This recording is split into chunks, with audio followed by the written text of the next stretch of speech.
Welcome to Daddy Bits, our trade ideas show. No longer technical analysis, but now trade ideas, because technical analysis seems a little bit broad. You know what I'm saying? Intimidating. Yeah, for our new viewers, listeners, if you hear that word technical analysis, you sometimes Google it. It's like, what the heck are these two guys talking about? Here it is. We're gonna give you a trade idea. Okay. Our ideas.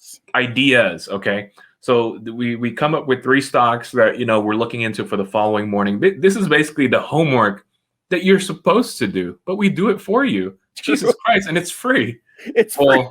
Well, if it's green, it's free. If it's green, it's free. If it's red, you're on your own. Again, let's stress this now. This is not financial advice, right? This is not financial advice. And these are just ideas that we come up with. These may be cockamamie ideas. We don't know, right? We're just basing. Majority of these are actually good swings. Oh yeah, they're not cockamamie. But you know what?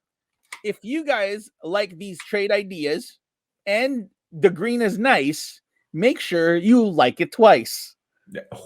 Wait, no. If you like it twice, it cancels it.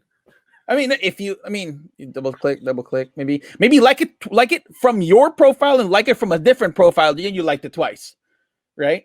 Advice so nice you liked it twice. Again, not financial advice. This is just ideas, right? So with that being said, I know exactly. I wanted to be. You know what? At one point, I wanted to be a rapper, right? Rice, baby. Yeah, like that. I wanted to be a rapper, but.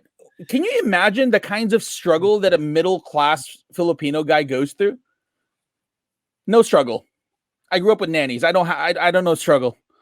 I grew up with a driver. I don't know struggle. So I'm just, what am I going to rap about? What am I going to rap about? My 2-car garage? I'm not going to rap about that. But anyways, if you guys like this, make sure that you guys hit the subscribe button, post notification bell, give us a nice thumbs up. So that definitely helps out with the YouTube algorithm. But with that being said, let's get to the episode.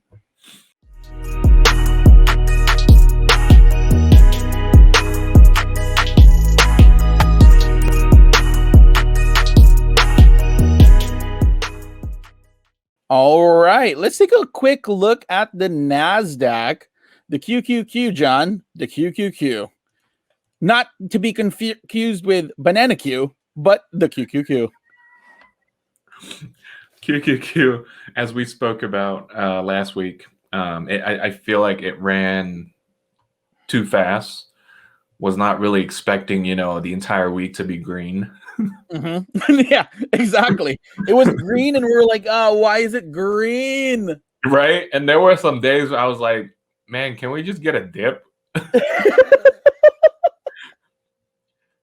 I wanted a dip midweek, so we could come back to earth a little bit, so that we don't have to experience this type of like emotion. And the reason why we're feeling this kind of emotion, it's not that we don't want it to be green. It's like the Icarus situation. Like it's flying too high and too fast. And the laws of physics, it kind of applies to the stock market, is if it goes up too fast, it's going to come down too fast. Right? That's just the way it is. So if you are long on your Qs, make sure that you guys are protecting profits right around here. I'm hoping for a flat 2 days so that we can get some of that strength from the RSI a little bit, lower, right? Let the lagging line on the MACD come up a little bit so that we have more room to grow. Otherwise, it's just going to come down and then we're done. While we're still at QQQ, pull up the 1-year chart. What I don't want to happen is back in October 12-ish, how the market ran too fast. Yeah, and right here. We need to fill the gap, and that can happen again. Like right here. Yeah, like right there. 2 weeks. Yeah, next 2 weeks, it just retest and dumps. This is right around when Tesla split. No, Tesla split around right here. Never mind. Tesla split right here. September 1st was when they announced an offering. right there, and then it just came all the way down, and then October happens, and then more. Right. So I think we need more steady growth. This is a little too fast for me. A little too fast for us, to be honest. Hopefully we see a flat next 2 days, and we should be good to go. Let's take a look at NASDAQ futures here. NASDAQ futures. All right, cool. A little flat. I want it to be flat. I want it to be red. Good. Because we ran too fast. It's a little too fast. Let's take a look at this. Hold on. And yeah, check out NQ real quick. This is NQ. Well, yeah, we're down minus what, 0.3? Yeah. Which is good. I'm liking this. Let's take a look at the SPY. The SPY is... Man, why don't we ever look at Dow Jones, boomer stocks? Do we want to look at Dow Jones of the boomer stocks? Bonds, man. If we take a look at the DIA, they're going to be like, oh, here's somewhere 55-year yields. I should invest in Coca-Cola. How about some U.S. Steel, youngin'? Hey, young whippersnapper, how would you feel about investing in coal? What voice is that? What are you trying to do? That's my old industrialist voice. You sound like my neighbor. That's my you hopped on my porch to pick up a basketball. I'm going to talk to you about boomer stocks. Or I'm going to come get my shotgun and get No, I'm not going to. I don't own one. So if somebody goes, "Oh, excuse me, mister, my ball's on your porch." All right, well, young whippersnapper, how about let's talk about some wood stocks? You sound like my neighbor. How about I sell you some water bonds? Water and bonds? Oh my God. Water bonds. God bless you. Here's the SPY. I mean, this ran a little too fast too.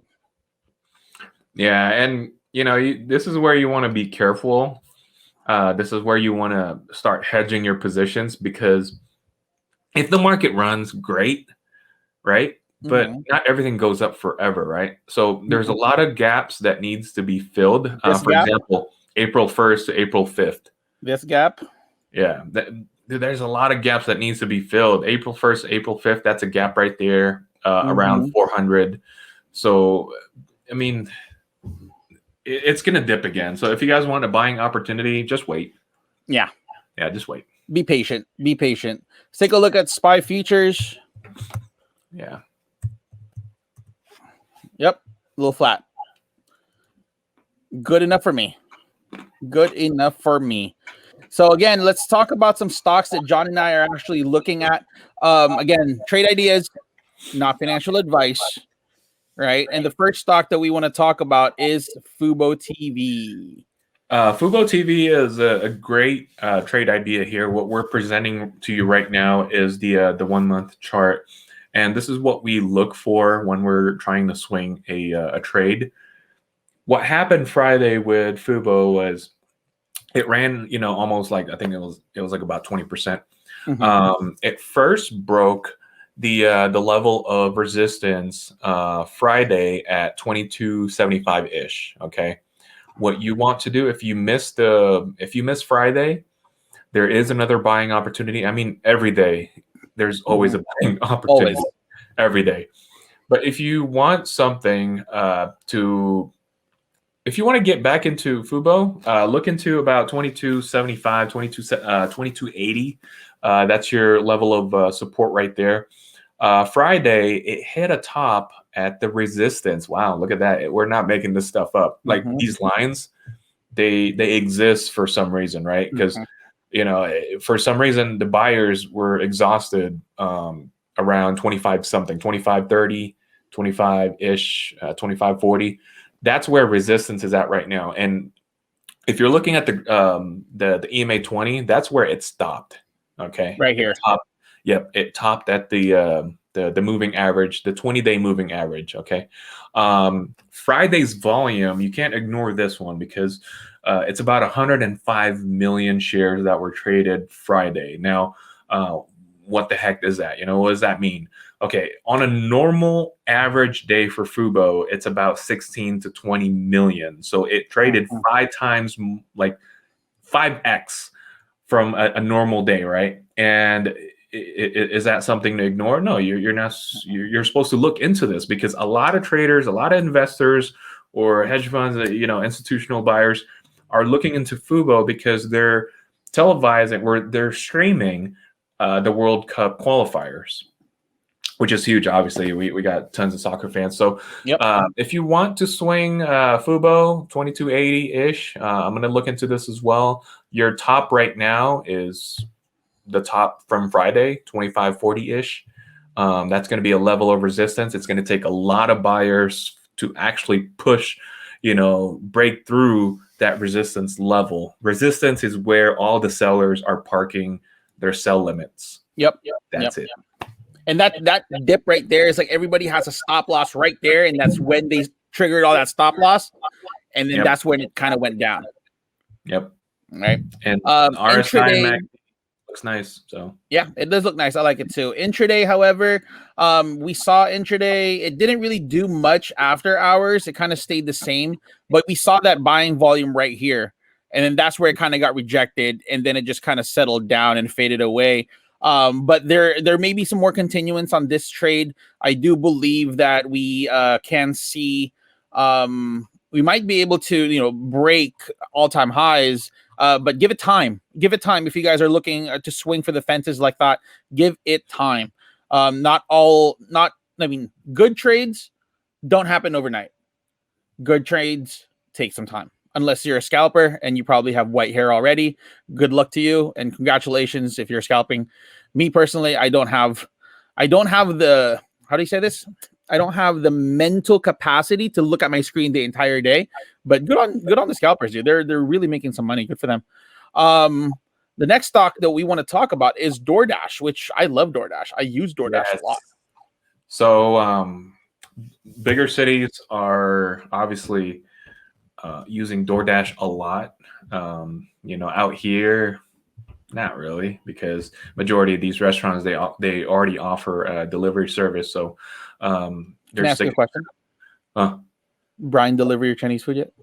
No, man. Brian's his job is to be at the register. He can't leave the damn restaurant.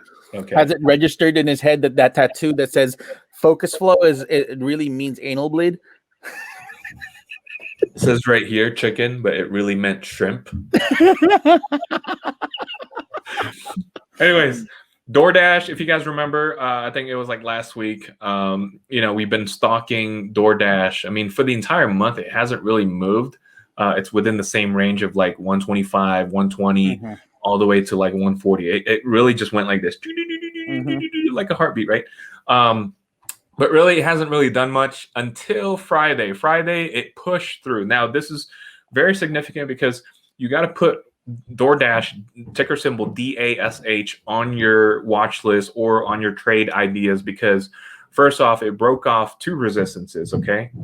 Plus, on top of that, it had really high volume, okay? On average, DoorDash does about 3 million on a daily average, but Friday's volume was 6 million-ish. 6 million. All right, so twice the size of an average day. Plus, on top of that, it broke 2 resistances.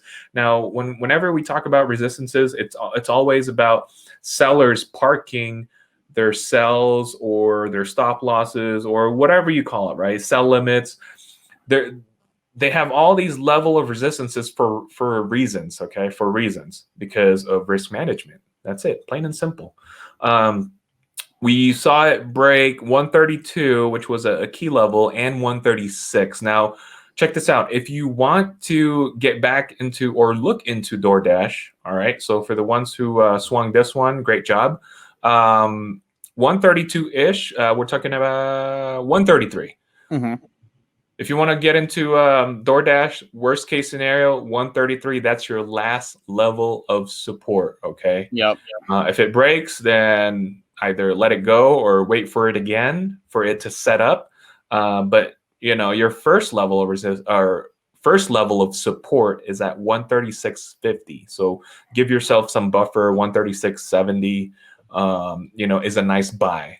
Definitely. And I would actually swing this all the way to 150. So we're talking about what, like a 20% gain? Who knows? We'll come back to this. If I'm wrong, I'm wrong. But at least, put a stop loss at 132-ish, put a stop loss at 136-ish. But if this cashes out, tradingdaddies.com, got merch. Yep. Get your merch. Get you some merch. All right, but before we get to our last stock, if you guys are interested about us in us covering a stock that you're interested in, please shoot us a comment down below so that we can get to it on the next episode. But this actually comes by way of Instagram. It comes from our friend Rob $100, right? And the stock that he wants us to cover is Lululemon. Lululemon, John. Lululemon. And Rob, Rob's the one who won our Bitcoin Yeah, contest. he won the Bitcoin contest. Congratulations to that. But Rob, Lulu's why are you looking at Lulu, man? Look at Under Armour or Nike. No, Lulu from a technical standpoint, you know what it is? Because Lulu is actually in the tech space. Yes. So Lulu bought Mirror, I think. It's that in-home gym where you have a mirror and you get to look at yourself. Remember a couple of months back they did that. They bought that. Yeah, they their biggest competitor is Tonal. Tonal, yeah, kind of like that. From this chart, actually, I like it because it's hanging around here, and I see like a flag. You know what I mean? Yeah, but in all honesty, there's tons of other plays out there. The chart is setting up, in my opinion, but it's been stuck within a range. Yeah, definitely been stuck within a range. But this right here at the very end, it kind of gives me a little bit of excitement. Let's watch this one and see where it goes. But this hammer is kind of very bullish in my opinion. And the MACD kind of opened up. There's still some room on the RSI. If you are going to swing this, resistance, we're here at resistance. So if it breaks through or gaps up, you know what I mean? Just make sure that you collect all your profits as you guys see fit, right? Anything above 318, I would say yes. Exactly. So that's our take on Lulu. Any last words, John? That is it. If you are interested in us covering a stock, make sure you drop it down in the comment section below. Hit the subscribe button, post notification bell, give us a nice thumbs up. Follow us on all our social media at Trading Poppy. Follow John at John C Trades. Follow us at Trading Daddy. TradingDaddies.com for all your merch. 15% off. Robinhood sucks. We're not going to stop saying that, right? And with that being said, let's get trading. And remember that the charts do not lie.